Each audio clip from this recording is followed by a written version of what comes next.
There's a lot of defensive power creep in every generation. We tend not to notice it at first, and that's not surprising at all, because as great as this defensive power creep is, it doesn't quite match the insane strength brought about by offensive power creep. So we don't really tend to notice the defensive stuff as much anyway. You know, everyone was noticing Toxapex on day one, but that's an exception. And even Toxapex early on was like, dude, what are you doing wasting your time with Toxapex? You have to spam all this broken stuff. Yeah, so generally, the defensive power creep gets kind of pushed to the side for a while everyone trips over themselves trying to destroy each other first with all the broken stuff flying around. So we don't tend to appreciate the defensive power creep until after the most egregious, outrageous offensive stuff has been banned. And that can take quite a while into a generation's existence, because it can take a very long time for those things to get banned. People really do like playing with the broken stuff. And before you think that just sounds like conjecture, there are years and years of players going on record and saying, yeah, I only voted for so-and-so broken Pokemon to stay in OU because I wanted to use it. Like, there are a lot of players in particular who said that exact thing about Gen 4 Garchomp. You know, with such an easy win button, of course you'd want to keep it around. Never mind the fact that it can then destroy you. You get the idea. People like their broken stuff. But then after the broken stuff kind of, you know, goes away or starts dying down, then we start really appreciating how good the defensive stuff that has been added in the generation can be. And that's a good thing, because I think a balanced metagame is not just one where defensive teams are viable, but where defensive play is viable. And even offensive teams do need defensive play in their repertoire, because no matter how fast and strong your Pokemon are, they're not going to instantly destroy everything. We'd be playing a very stupid game if that was possible to do consistently. You are going to have to switch into opposing Pokemon at some point. And when you get rid of broken Pokemon, you get rid of those that you really can't play around reliably at all. So you want to have a dynamic in a metagame where you can reasonably defensively respond to whatever threat you're going to be facing with a good team. So that is why I like things like Rocky Helmet in Gen 5 and, you know, Iron Barbs, and Garchomp getting Rough Skin, for example, to take on otherwise insanely obnoxious things like U-Turn. And my favorite addition in Gen 6 is Assault Vest. I just skimmed over Regenerator being added in Gen 5, that's a big one. But yeah, I was reminded because Assault Vest goes so well with Regenerator. I mean, it's so good, we even saw like Assault Vest on like Mienshao in Gen 6. I believe it was Gen 6, or maybe Gen 7. Courtesy of McMegan, I think. But it just like took over the entire tier because it was so good.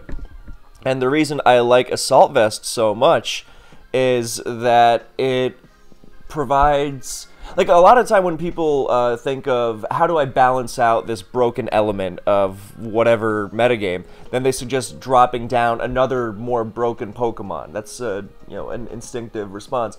But I like Assault Vest because it helps deal with, you know, crazy stuff without going overboard. You know, like if you have a metagame where Zapdos is super broken, you're like, alright, well, let's drop down Mewtwo, then Zapdos won't be so broken anymore. It's like, but yeah, now you're dealing with broken Mewtwo instead. So that doesn't really work. I like Assault Vest like that, and it's not really overbearing, but it solves so much. Just and that's why I really like the idea of having it in Gen 5, a metagame which famously does not possess the tools to cover everything you're going to be facing reasonably with a good team. That's where the whole frustrating dynamic of the tier stems from. So I really like the idea of, you know, like the number one, or actually the most warping threats in the tier. Think of them. They tend to be on the special side. Latios, Keldeo, Alakazam, Volcarona. You know, you have Assault Vest as an option, and suddenly, I'm not saying all their problems go away, but you are much more able to, and obviously it's not going to solve everything, like Keldeo's Secret Sword, so you can't just throw an Assault Vest at a Pokemon with terrible physical defense, for example. Latios' Psyshock is less of a problem, I think, because it doesn't want to spam that, and because it's so useless against T-Tar. but it's something to think about. That's another reason why it's so good. It's not just a kind of mindless, oh, let me just spam this and it'll be fine kind of thing. It's something that you can throw on to help out, not necessarily to, you know, fix the entire problem by itself, but a lot of the time when you're team building, you're not going to be able to cover everything perfectly. You know, and even if you do on paper, then once the damage starts rolling, then things are going to start to fall apart. You're going to have to adapt. So a lot of what dealing with dangerous Pokemon is in the team builder, and then to utilize those options you give yourself in the team builder in the battle, a lot of that involves taking away opportunities from Pokemon. Like, put it this way, any Gen 4 or Gen 5 or Gen 6, whatever OU team, any generation where Rampardos exists, probably can't switch into Rampardos very well at all, you know? But the thing is, Rampardos gets just about no opportunities to switch in because it's so frail and slow. So you, that's the basic idea. If the Pokemon can't get opportunities, then it's not going to be threatening you as much. So this is a part of why playing the game is so important, because there's a history of a lot of players who were really into the game on paper, and they're like, oh, I have my this counters that and this counters that and everything will go perfectly. But then, you know, you get into an actual game situation and it doesn't quite work out like that. So when you're limiting options, then you think, okay, Keldeo will come in on this Pokemon, let's say Landorus Therian, right? And that is pretty much its only opportunity, because Lando has to get rocks and Keldeo will come in safely there. And from there, I need to be able to respond to it. And after that, I can just try and play around it, right? But the only time it's really getting in absolutely for free is when I set up my necessary rocks.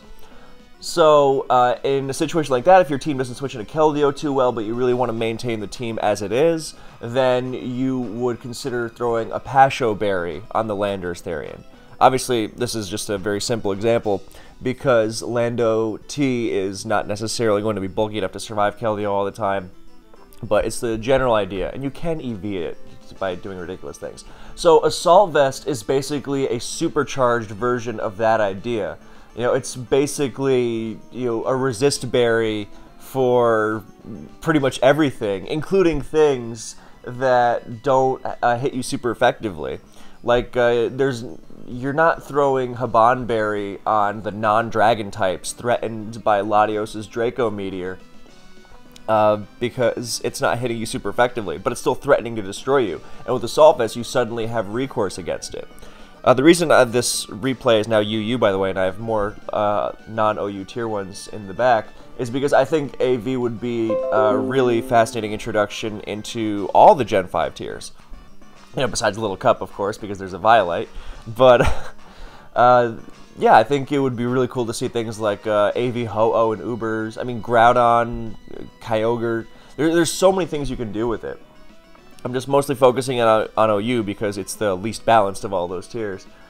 So you have so many applications. Like the obvious first contender for Assault Vest is Tyranitar, because this lets it not just maintain that ability to survive Focus Blast from Alakazam and Reuniclus and Thundurus Therian, which is so crucial to its niche, but it also weakens other attacks. Excuse me. It weakens those hits, like Latios Draco Meteor is a big one. You know, if Latios or Alakazam are hitting it with Grass Knot, that's weakened. You know, even things like Heatran Earth Powered are just going to start bouncing off. So even in this replay I just opened, I think Assault Vest Golurk in RU would be really cool. So, yeah, T-Tar is a big one, but you could really make a case for pretty much everything. And I don't think that the only attacking moves restriction would be a problem at all, because like T-Tar should not be using Stealth Rock in Gen 5, because you can't use it to check things and set up Stealth Rock reliably. Not at all. I guess it would, you know, be a little unfortunate that you can't T-Wave with it, but I'm pretty sure, you know, the AAV letting it soak up every special attack would be, you know, well worth it. Especially because it even lets it take things like, you water moves. Like if you're switching into Politoed to reset the rain, or Tentacruel or something like that, then yeah, it's suddenly a lot more difficult to kill. I think there would be a lot of really interesting applications on something like Terrakion, for example. I mean, talk about a great Volcarona answer in Sand. And suddenly, I think, Latios would actually start running Psyshock more for things like AV Terrakion, and I think AV Keldeo would be really cool as well. Suddenly, because AV Keldeo lets it survive things like Alakazam Psychic. Like, Piappa Berry Keldeo is already a very cool option, I think. Because, especially if you can toss Aqua Jet on it, then suddenly you can break Zam Sash, worst case. But in a one-on-one, you will beat it, or at least force it out, because you survive Psychic with Piappa Berry. And with AV, you have that option always, as well as taking Latios Draco Meteor. You might see more Psyshock Alakazam as a result of that. So, I think, making Keldeo better isn't exactly a plus, I don't think. But, Keldeo, generally considered to be more manageable than the, Spike's immune related chokehold that Latios and Zam have over the tier. So, I think that would be really cool. I don't think you would change that much, like fundamentally. I can't imagine many Pokemon like flying out of UU or something. But I think it would just go. That's why I like AV. It's a small, but it's a simple thing that really goes a long way. Scizor would be a great addition for it. Well, I guess it doesn't really fix any of Scizor's innate problems, i.e. its complete lack of longevity or threat to defensive teams, but it would be much better at taking hits in general, because Scizor's problem is that it isn't that great at surviving or at switching into the super powered special attacks that it's switching into. So with AV, you're much better off in that regard. And just being able to slow other things down, like the arguably broken Thundurus Therian. I think that's a thing on a lot of Gen 5 players' radars, that Thun T is actually kind of busted in its own right. And I wonder if you could use AV Latios. You could put any item on Latios. You could run itemless Latios and it'd still be insane. But I think AV would be really interesting.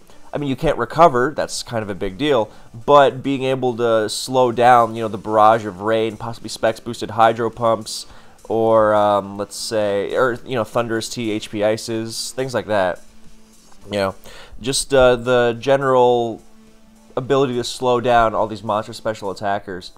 I think Heatran would be a good one, because Heatran, offensive Heatran is able to run pretty much any collection of moves it wants. Yeah, okay, you can't, or items it wants. Sorry, you don't have the ability to run Rocks, obviously, or Taunt, or Toxic, or Will-O-Wisp, or whatever. But I think it would be worth it.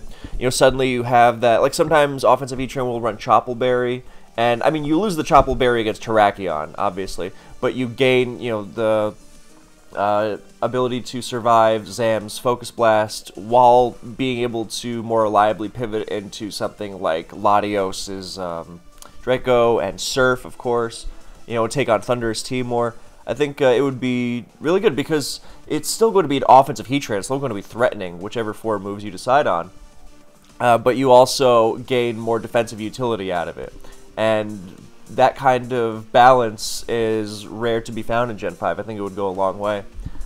There's so many things you could do. I'm just scratching the surface here. It does pretty much... I think it lessens the gap between the Pokemon really strangling the tier and the Pokemon that are barely able to hold the tier together against them, which is a good thing. You are now not as completely walloped by their assault. And anything to minimize the effect of Volcarona doing stupid Volcarona things is always going to be a plus. So, I'm trying to think of some other good AV. I think Garchomp would be a really good AV user. I don't know, being able to... it's going to have a kind of weird situation where it's not, doesn't have the boost of Scarf or Band, or doesn't have the support of Stealth Rock, or the ability to boost with Swords Dance, so it's just kind of throwing out attacks. But I think in the utility sense, it's already threatening, like your average rain team, your Toad, Pharaoh, Cruel, Thund, Latios, Keldeo. Garchomp doesn't really need an SD to threaten that. In fact, you're hard-pressed to really find a turn where you want to SD, because it might just be, it'd be overkill, it'd be wasted, all that stuff. So you are able to threaten them more with just your Dragon Claw, Earthquake, Outrage, and then, whatever your last move wants to be. Fire move for, Sand teams, or, HP Ice, or Aqua Tail, whatever you want. Dragon Tail, hey, that would be good for helping with Reuniclus, for example. Kind of like a Palkia and Uber situation. But, yeah, you would now be less threatened. Like, you could take an HP Ice from Thundurus Therian. It's basically like having that all-encompassing Resist Berry. Like, it's no longer needed to have Yache Berry, because you still take that HP Ice while being able to potentially withstand that Rainy Surf from Keldeo. Or, well, your, Habanberry Garchomp does not survive Specs Latios Draco Meteor. That is very well known. But I think it might survive unboosted, because a lot of Latios don't run boosting items. So, very possible. And just generally, I think it would be effective. I think Lando T would have something similar. You can, or Excadrill would be fantastic with AV. It doesn't have to EV itself. Mamoswine, I think, would be really cool, because that item slot on Mamoswine is also kind of up for grabs. So, you give it the ability to, like, pivot into a Zam Psychic or something. I think that would be really, really appreciated. Lando T, Excadrill. Yeah, and suddenly you're making, I hesitate to call them second tier, but these Pokemon I'm describing that would be beneficiaries of Assault Vest, they are not the ones shaping the tier in their image to an excessive extent, so I think this would curb that for sure. I even wonder, I think Slowking would be a great AV user, and not necessarily Slowbro, because Slowking has Dragon Tail, so you are able to, which I'm a big fan of on Slowking as is, but I think it would be particularly good here to make sure that it exerts more pressure. I mean, I'm sure you could run AV Slowbro and do just fine. Surf, Ice Beam, Flamethrower, Psyshock, maybe Future Sight. I think Future Sight is super underexplored in Gen 5. But, yeah, there's also, with Slowking, I think Dragon Tail is good, because then you can check Calm Mind Reuniclus with it. That's always valuable. So, but yeah, I mean, AV Slowking, staying in on Thundurus T is just delightful. And you're able to survive, Specs, Keldeo, Hydros. That's such a good thing, because the problem with, Gen 5 Rain is that you get, you're facing a Specs Hydro poke in Rain, and suddenly you don't just need, water resist, you need bulky water resists that are like maxed out in Spadef, or you just drop to 2 with Rock Salt. Like, even something as naturally bulky as Slowking needs like a special defense boosting nature and a bunch of EVs to avoid something like the 2 KO from something like Specs Keldeo. So, yeah. That's pretty much all I wanted to say on the subject. Yeah,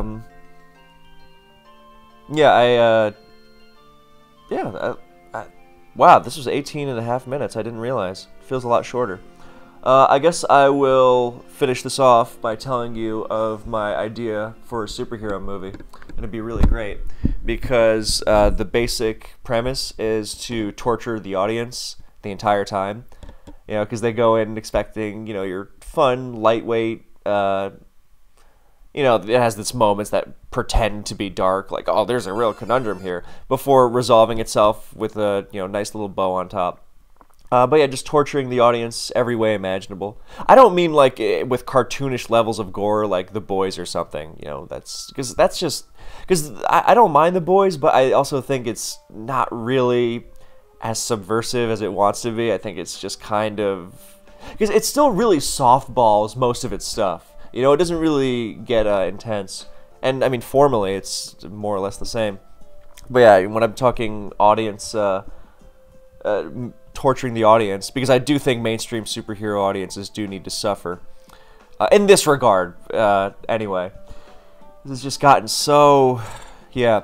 So my primary idea, minimal dialogue, really slow pacing, make the characters just horrible pieces of human garbage. But they're in the recognized... Well, I mean, that part's not exactly new or revolutionary at all, but I would go a lot further with it than... I have a more fleshed out idea in my head. Oh, man, I just need a lot of... Well, no, I'm writing it. Anyway, I went off on a tangent there, but yeah, imagine a superhero movie where it's really slow and there's like very little dialogue. I'm just really loving the idea of your average Avengers fan squirming in their seats. Yeah. Anyway, so Assault Vest will be great in Gen 5 OU. Thank you for watching / listening, and I will see you in the next one.